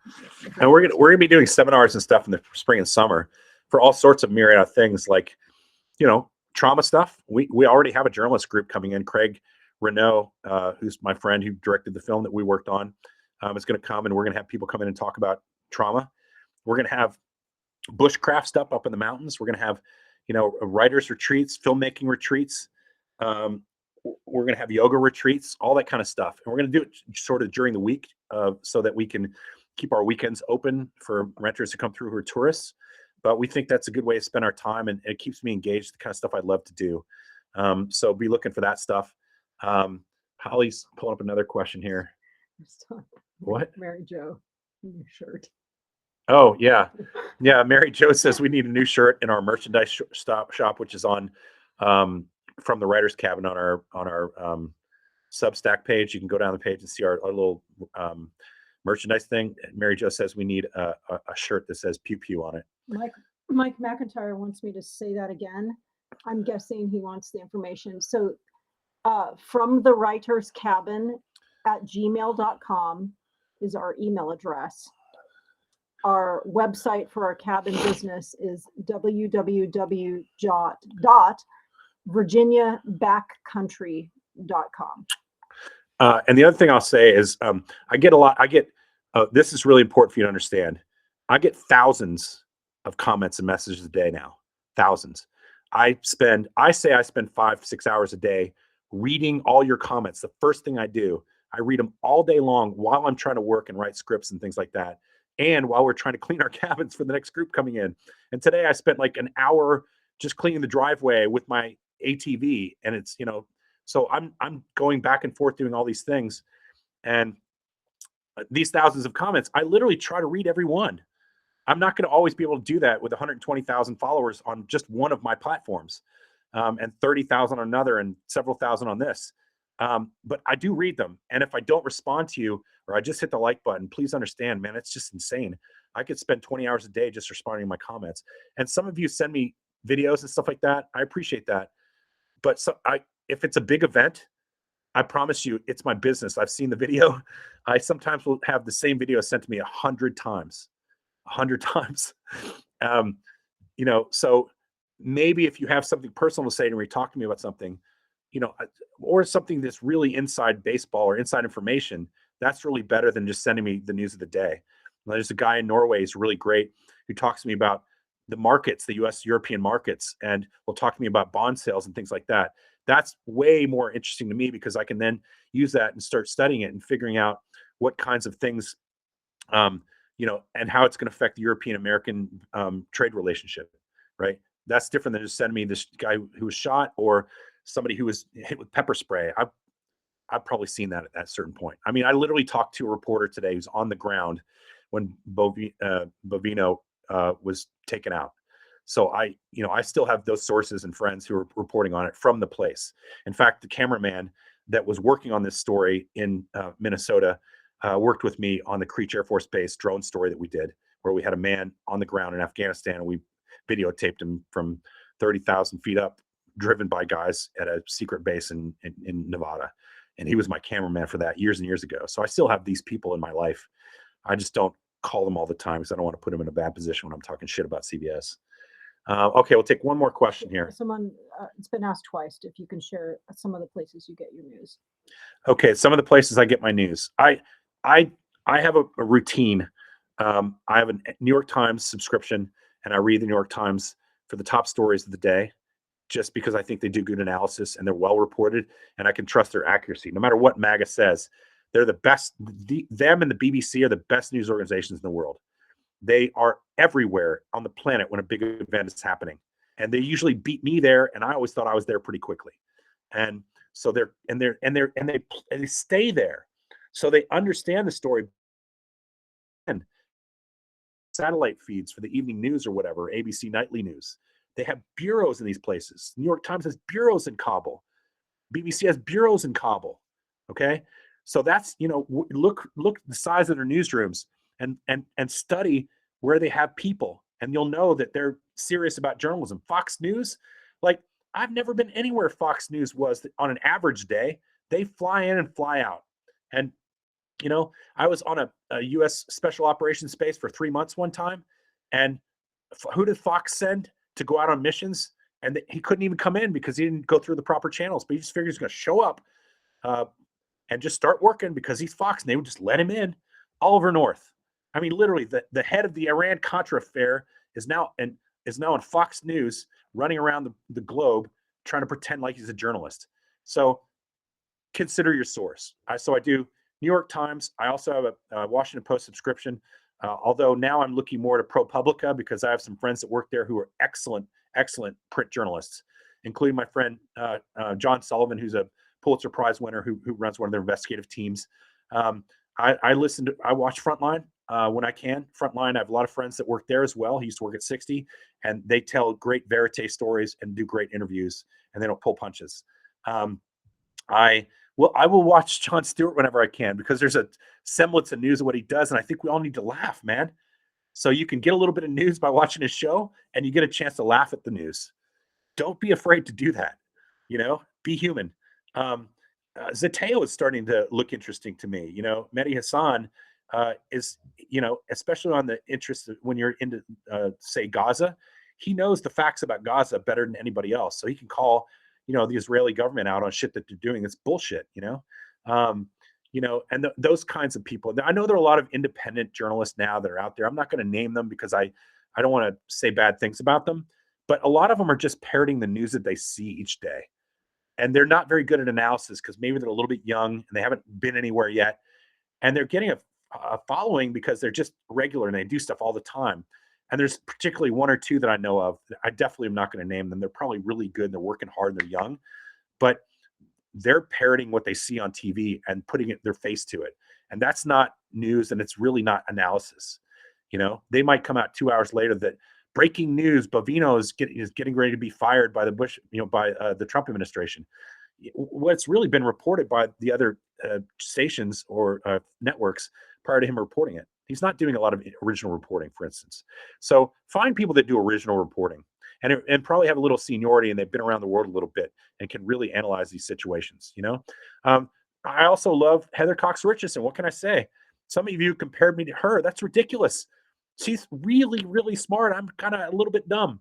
And she has a PhD in history. And so history is really important when analyzing current events. I would urge anybody to subscribe to her. If you're going to subscribe to me, please subscribe to her. She's wonderful. And I read her every morning, her letter every morning. It's the first thing I read in my email.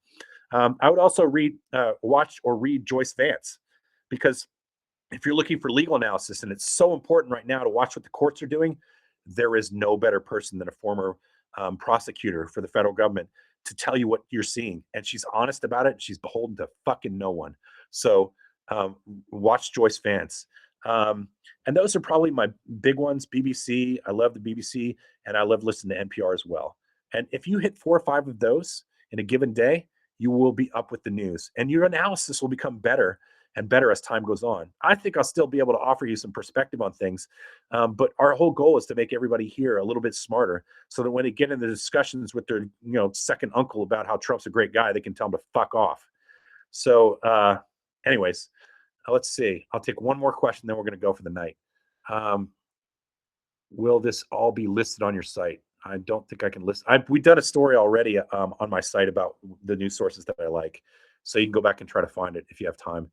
And you're impressed that I'm doing this at all. Thank you very much. It's fun and exhausting, but you people are giving me energy. I really believe that. And every time somebody sends me a picture of some t-shirt that they bought, I mean, we make like $5 on every t-shirt, even if they're like $30, we make like $5 on them because the company that makes them makes all the money. But every time I see somebody has a t-shirt or a mug of Georgie or something like that, my dog, it's like uplifting because it means somebody's cares about what we're doing. And I feel like, the tribe is growing a little bit more each day. A really fresh perspective learning. Yeah. The two of you. Yeah. Heather Cox Richardson. She's definitely awesome. Jake Bro. I've not heard of him. I'm going to have to look him up. I have a lot of friends who cover Ukraine though. So I kind of get emails and stuff from them. All right. One last one. I keep saying that, but just a lot of questions on here. I don't want to make everybody feel left out. I won't talk about any of the merchandise. You guys have a bunch of questions about that. You can look on our site, on this site, and look for merch. Stay healthy, kids. Somebody's left the chat there. Thank you. Let's see. What is the reach of your crowd? That's the last question. I don't know. See at the very bottom. The reach of my crowd. I started out with 1,900 friends on my personal Facebook page, Jeff Newton, and I think I have today 117,000 or 118,000, and it goes up a couple thousand a day, but again, I'm not monetizing that. There's nothing I make from that except makes it harder for me to go through my email. And none of my friends can write me on that anymore because they get buried in the email traffic. And then I think on From the Writer's Cabin, which is on Facebook and Substack, the one on Facebook I think has maybe 27 or 30,000, something like that. And I just started that about 10 days ago, maybe, and then the Substack one is the one that we're trying to grow the most because it's actually where I can make money for all the time I put in. And that is just a couple thousand subscribers. So, push your friends. All right. I think that's the last one for the night. Thank you guys so much. And to the Star Wars lover, Jacqueline, I appreciate you being here. Yeah. And, thank you so much for following us and have a good evening. Okay. Night, everyone. Pew, pew. Misfits in the, I don't even know how to end the conversation. End.